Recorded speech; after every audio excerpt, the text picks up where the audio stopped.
Okay, we are going to read Aunt Harriet's Underground Railroad in the Sky. One day, my baby brother, BB, and I were flying among the stars, way, way up, so far up the mountains looked like pieces of rock candy, and the oceans like tiny cups of tea. We came across an old ramshackle train in the sky. A tiny woman in a conductor's uniform appeared on the steps of the train and announced the schedule. All aboard! All aboard! Maryland, Delaware, Pennsylvania, New Jersey, New York, Niagara Falls, Canada. All aboard! Hundreds of bedraggled men, women, and children filled the sky and boarded the dusty old wooden train. No one spoke. It was like watching a silent movie. Come on, Cassie, BB said, jumping up on the train. Let's take a ride. Get off that train, BB. I'll tell Mommy and Daddy, and you will be in a world of trouble, I yelled. But the train quickly moved off through the sky and disappeared. All I could see now were flashing lights sending a threatening message through a sea of clouds. Go free north or die. Go free north or die. Go free north or die. BB, come back. Mommy and Daddy will never forgive me for letting you go, I screamed. Then the woman conductor's voice came like a soft whisper in my ear. Hello, Cassie. I am Harriet Tubman. People call me Aunt Harriet because I take care of them. During slavery, I carried hundreds of men, women, and children to freedom on the Underground Railroad and never lost a passenger. Let me tell you about slavery, Cassie, Aunt Harriet said. We were brought here from Africa as slaves to work long hours on plantations for no pay. More of us died on the ships coming over than ever reached these shores. If we tried to escape and were caught, we might have a foot cut off or get sold away from our families. And then we never saw our families and friends again. Illegal or church marriage was not allowed. So instead, a man and a woman would jump the broom. It was against the law for a slave to learn to read or write, or have a meeting, even to preach the word of God. Every 100 years, that old train will follow the same route I traveled on the Underground Railroad, so that we will never forget the cost of freedom. Sometimes the train is a farmer's wagon. Sometimes it is a hearse covered with flowers. Inside, a live slave hides in a coffin. You missed this train, Cassie, but you can follow, always one stop behind. When we reach freedom in Canada, you will be reunited with BB. Cassie, though you can fly, being a slave will suck you to the ground like a quicksand. You will have to walk many miles through the woods and waters on blistered feet. And there will be bounty hunters eager to collect the reward on your head. Follow the North Star. In daylight, look for moss growing on the side of the tree that faces north. Along the way, there will be Underground Railroad agents to give you a place to stay, clean clothes, and food. But until you reach Canada, you are not safe. Go and don't turn back. And remember, if you are caught, you will be severely punished. First, you must escape from the slave plantation. Tell no one. Wait until night falls so you will not be seen. Then follow the trail through the woods to a gray farmhouse on the river. Your first night will be the hardest.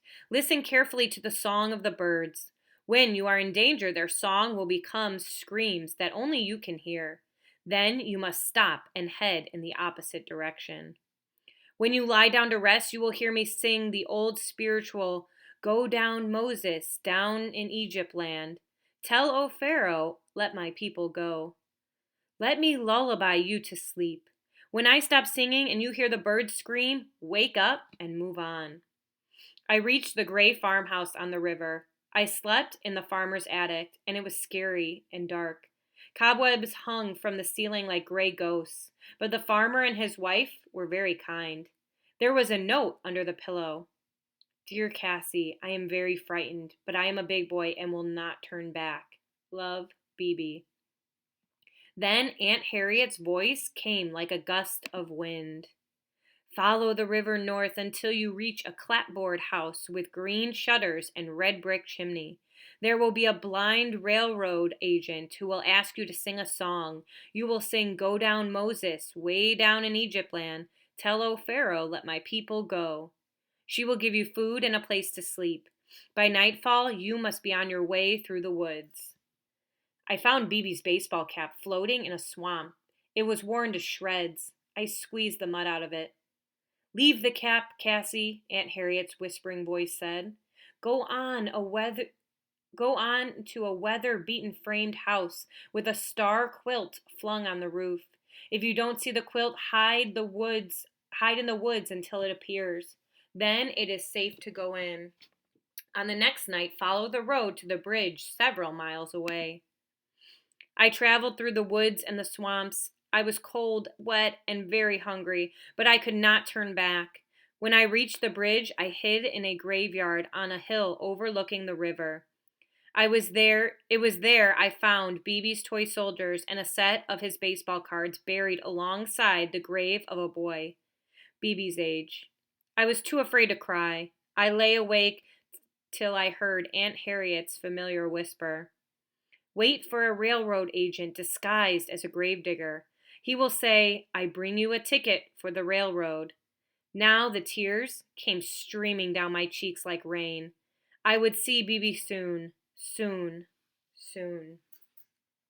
In a tiny yellow house on the edge of the city, a little girl my age gave me a ticket for the steam car, and sewed a fake pass to freedom she had made on my undershirt.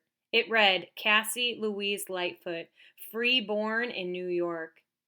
Show that to anyone who tries to take you back to the slaves' plantation, she said. I reached the back door of a shoemaker's house and knocked 3 times. This time I slept in a secret room behind a bookcase. Bebe had been there and left a note. Dear Cassie, I have a new baby sister. She was born today. Her name is Freedom. Her mother got sick and went to heaven. She let me carry baby Freedom on my back. Love, Bebe. After a few days' rest, I started out again. With new shoes the shoemaker made me. Move on, Cassie, Aunt Harriet's voice told me. You are very close to the border of the free state of Pennsylvania. Look for the letter P written on a rock facing north. But still, be aware of bounty hunters. They can kidnap you at any time. Until you reach Canada, you are not safe. In New York, a bookbinder hid me in a secret compartment he had built in his wagon. In a downpour of rain, he delivered me to a funeral parlor. There was a funeral going on, so no one noticed me. The undertaker gave me a withered rose Bebe had left, pressed in a book with a note. Dear Cassie, we stayed at the house of a millionaire. He gave Aunt Harriet a bunch of money. We will never be hungry again. Love, Bebe. The undertaker gave me a fresh-cut rose, hid me in a coffin in his hearse, and took me to Niagara Falls. Now I was just over the bridge from Canada. Niagara Falls looked like a giant tea party with a billion cups of streaming hot tea being poured to a resounding applause. The steam from the falls formed a soft blanket that lifted me up, up, up above the falls and across the bridge to Canada. I could fly. I was free. I could see Aunt Harriet and Bebe with baby Freedom still tied to his back. The passengers on the Underground Railroad and women, all dressed in white, flying in a huge circle around them. We're free! We have shook the lion's paw, Aunt Harriet yelled in a voice that shot through the air like a joyous bolt of lightning. Go down, Moses, Bebe said. And let my people go, the others sang out. I kissed Bebe over and over, and I made him promise he would never leave me again. I love you, Cassie, but I had to go, Bebe said. Freedom is more important than just staying together. And what's more, I got to ride on the Underground Railroad with Harriet Tubman. Now I know what our great-great-grandparents survived when they were children. That day, there was a big feast and a quilt celebrating the 100th anniversary of Harriet Tubman's first flight to freedom hung in the sky. People came to eat, dance, and sing praise to Aunt Harriet for taking us from slavery to freedom and for being the Moses of her people. So I'm going to read this just so you have some understanding of what the author, what this is based off of. Harriet Tubman was born a slave in about 1820 in Bucktown, Maryland. Her father taught her to hunt, swim, imitate bird calls, and survive in the woods. Her mother taught her nursing skills and how to use herbs for medicine. Though Harriet could neither read nor write, with these survival skills, she escorted over 300 slaves to freedom on 19 trips on the Underground Railroad without ever losing a passenger. Among them were her aged mother and father, and all her brothers and sisters. The Underground Railroad was a network of people and hiding places. The first accounts of slaves escaping on the Underground Railroad date from as far back as 1787. Harriet Tubman's own escape north was made in 1849 with the help of a Quaker woman whom she encountered on the road near the plantation fields. The woman directed Harriet to the house of a German farmer and his wife. With their assistance and that of many other conductors, Harriet reached the freedom in Canada.